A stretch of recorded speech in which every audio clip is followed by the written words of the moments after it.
बटेंगे तो कटेंगे किनारे का पोस्टर महाराष्ट्र के चुनाव में चर्चा में आ चुका है, जो यूपी के योगी आदित्यनाथ ने एकता का जिक्र करते हुए दिया था। हालांकि नारे का उल्टा असर भी दिख रहा है, जहां पूछा जा रहा है कि गठबंधन में गांठ है या फिर साठगांठ है। जो सीट बांटी उसमें पेच फंसता दिख रहा है।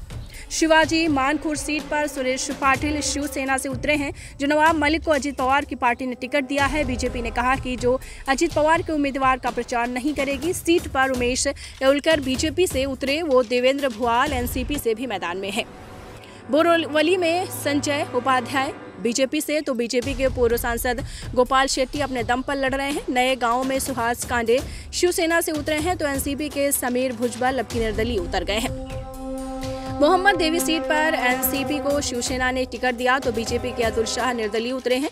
ईच में जिशांत सिद्दीकी को एनसीपी ने उतारा है, तो कुणाल सर मलकर निर्दलीय चुनौती दे रहे हैं। वे आपको बता दें माहिम में सदा सरवणकर शिवसेना से उतर गए हैं। इनका मुकाबला राज ठाकरे के बेटे अमित ठाकरे से है।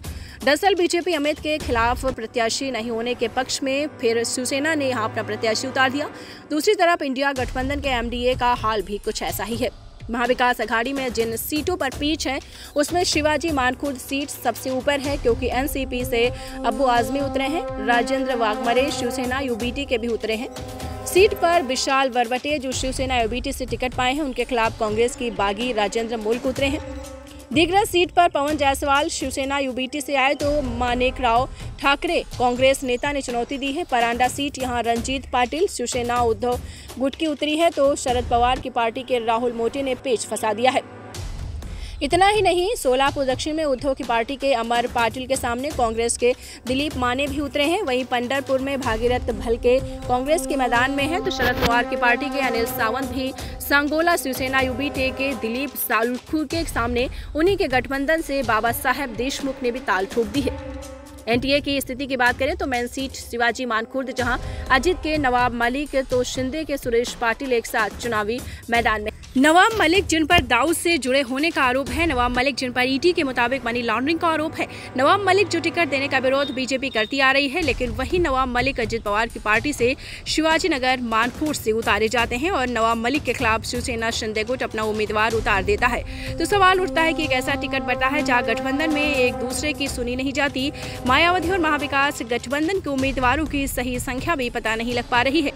कई जगह दो उम्मीदवारों को उतारा गया है। महाविकास अघाड़ी में सबसे ज्यादा 102 सीटों पर कांग्रेस ने उम्मीदवार खड़े किए हैं। शिवसेना उद्धव गुट के 89, जबकि एनसीपी शरद गुट के 87 प्रत्याशियों ने नामांकन किया है। 13 सीटें सहयोगी दलों को दी गई हैं, यानी कुल मिलाकर एमबीए ने 291 उम्मीदवारों को टिकट दिया है। दरअसल 3 सीटों पर इसी गठबंधन के दल आमने सामने आ गए हैं, इसलिए 288 का आंकड़ा 200 आपको बताते चले 96 पर पहुंच गया है। ऐसे में महाराष्ट्र विधानसभा चुनाव इस बार कई मायनों में रोचक होने वाला है। बटेंगे तो कटेंगे का नारा देने वाली बीजेपी ने अपने गठबंधन को संभालने में तो सफलता जो हासिल नहीं की, चुनाव नामांकन के वक्त दिख भी गया। यही हाल एमबीए का भी है, तो इस टिकट कटने का और वोट बंटने का खेल किस पर भारी पड़ेगा, ये देखने वाली बात होगी। नमस्कार, मैं रिंकी वाजपेयी। अगर आपको हमारा वीडियो पसंद आया तो हमारे चैनल को लाइक शेयर सब्सक्राइब जरूर करें। पढ़ते रहिए fight against criminal daily newspaper.